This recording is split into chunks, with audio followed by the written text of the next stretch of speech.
सरकार से आग्रह भी है कि जो विसंगतियाँ पहले भी डिस्कस की गई हैं, अभी कर भी रहे हैं और ज्ञापन भी दिए गए हैं।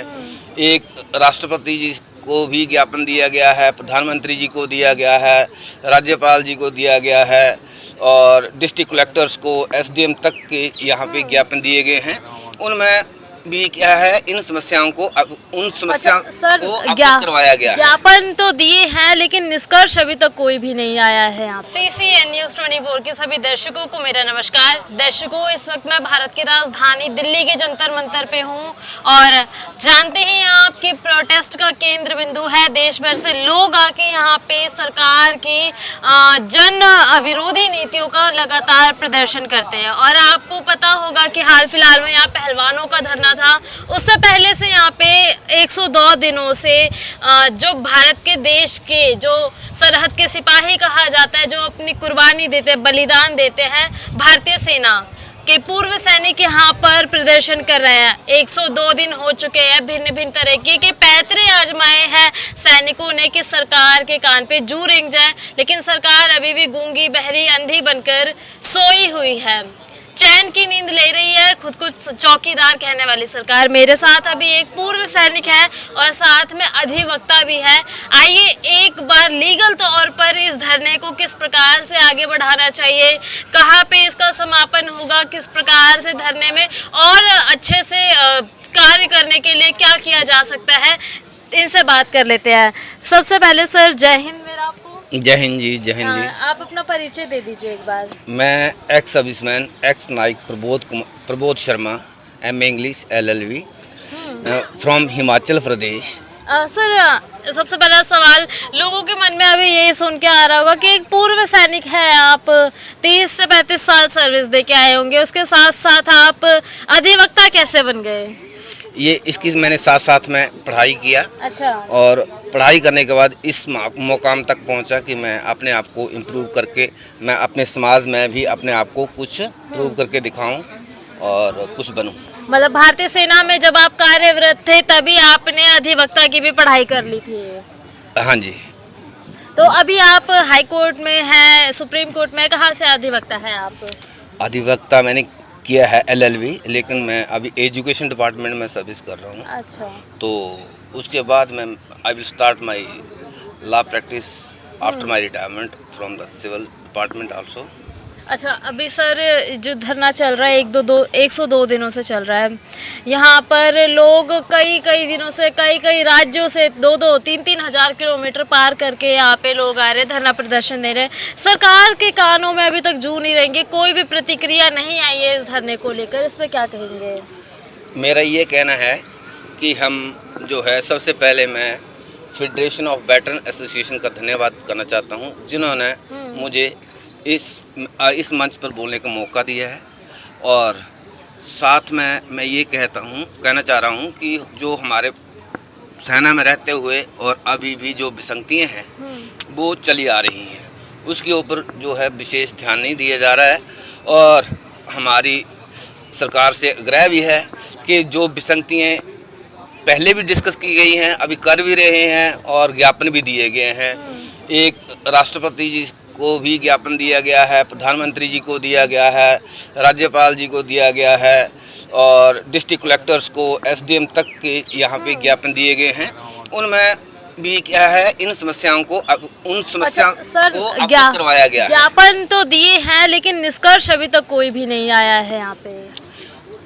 देखिए, हम क्या है कि हम अपनी प्रोटेस्ट जो है, पहले हम क्या है, प्यार से हम इन चीज़ों को हम चाहते हैं कि सरकार हमारी इन मांगों को मान ले और इम्प्लीमेंटेशन कर ले। कि जैसे कि पहले भी इस सरकार ने हमारे लिए बहुत कुछ किया है, ऐसी बात नहीं है कि नहीं किया है। और हमें आगे भी उम्मीद है कि प्रधानमंत्री जी इस बात को सुनेंगे, इन जवानों जैसी जवान की समस्या को समझेंगे और इसका समाधान भी निकालेंगे, इसका हमें पूरा विश्वास है। अच्छा, किया होता तो आप लोग जमीनी स्तर पे पहला तो कार्य नहीं दिख रहा, अगर कार्य किए हैं तो आप 102 दिनों से धरने पे क्यों बैठे हैं? नहीं, कार्य किए हैं, ऐसी बात नहीं है, लेकिन वो कार्य किस लेवल तक हुए हैं? 50% तक तो हो गए हैं, लेकिन उसके बाद जो है वो काफ़ी जो है अभी बचे हुए हैं। उन मांगों को लेके हम जो हैं एक हमारा जो फेडरेशन ऑफ वेटरन एसोसिएशन है उसके लिए संघर्ष कर रहा है कि जैसे कि हमारी OROPs की समस्याएं हैं और MSP वगैरह की समस्याएं हैं, जो कि ये वो एक जो होनी चाहिए एक्चुअल में वो नहीं मिल रहा है। कि जैसे कि आपको पता है कि सबसे पहले क्या है, हमारी मिलिट्री सर्विस पे है। तो मिलिट्री सर्विस पे क्या है कि वो एक जोखिम भत्ता है जी।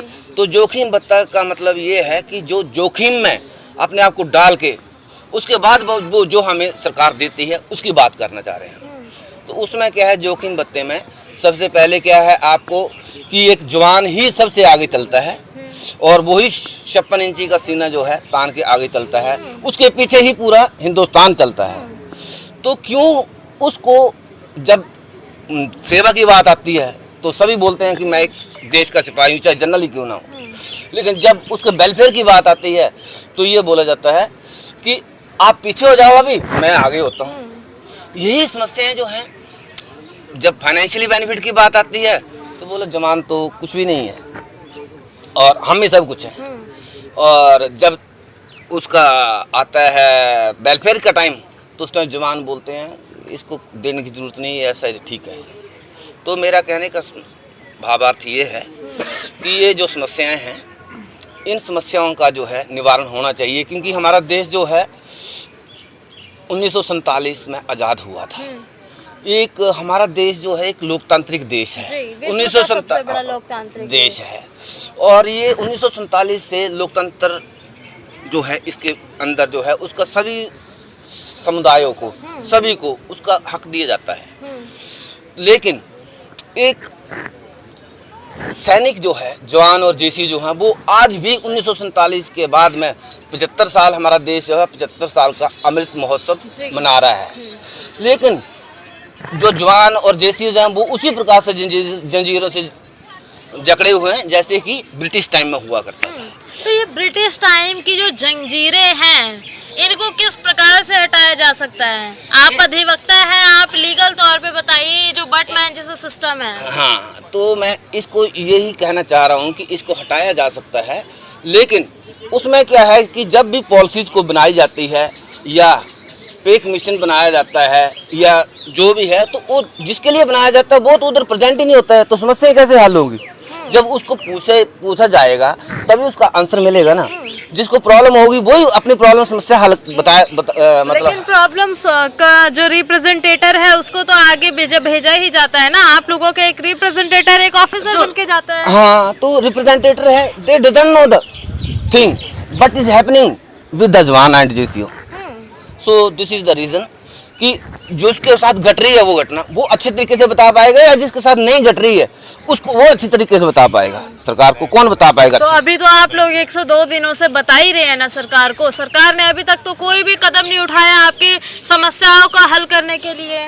नहीं, एक देखो, हर चीज़ के लिए कुछ समय लगता है, और हम ये भी चाहते हैं कि ठीक है कुछ समय लगने के बाद ही हमारी समस्याओं का हल हो जाए, ताकि हम वो ब्रिटिश वाली जंजीरें जो हैं उस टाइम की, वो उनसे तो थोड़ा सा हम हटके वो करेंगे। जैसे अभी आपने देखा ही होगा कि एक जवान जो है वो 10th या +2 करके आता है, और एक अफसर भी 10th या +2 करके ही जाता है। उसको 3 साल की ग्रेजुएशन की डिग्री दिलाने के बाद, सरकार अपनी तरफ से दिलाने के बाद उसको अफसर में ले जाती है, और वही जो एक स्टूडेंट है +2 पढ़ा हुआ और वो जवान में चला जाता है। There having no difference between both in the form of education. They have difference between CDS NDA. CDS NDA पार करके ही एक बच्चा अफसर बनता है। बिल्कुल बिल्कुल बिल्कुल। लेकिन कहने का मतलब क्या है, CDS और NDA, I want to show the difference between both. They have taken degree of 3 years, but they have done the 12th class. 12th class. Sir, please try to speak in Hindi. No, okay. I am trying to speak in Hindi also, because they have also done the 12th year for their education, and they have done only 3 years more than 12th. Then, but how many differences between the function and salary of the both? How can they possible for the every person of the India? And the difference is very much between both. Because only they have only 3 years degree, and they have also in the sense done by the government, not by on yourself. So by it the difference between both have huge. So difference should not be in a huge maintenance. Okay. So due to that reason, we having some problems, and they're having some discrimination between the officers, Joan and JCU. Joan and JCU, they will live their life in a equal manner, but they're having a lot of difference between Joan, JCU and officer. At the end, what do you want to say to our viewers Regarding. regarding MSP, OROP? Okay.